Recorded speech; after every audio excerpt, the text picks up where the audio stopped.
Sometimes we have to add color to the plastic. In this case, we're adding these black pellets to give it a certain color. The pellets travel up this hose into that proportioner there. The proportioner is in line with the loader that's getting material from above from the dryers.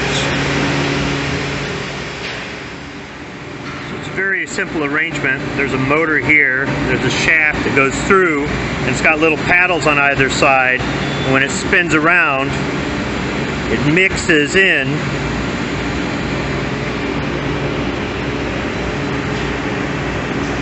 the plastic material with the pellets that add color.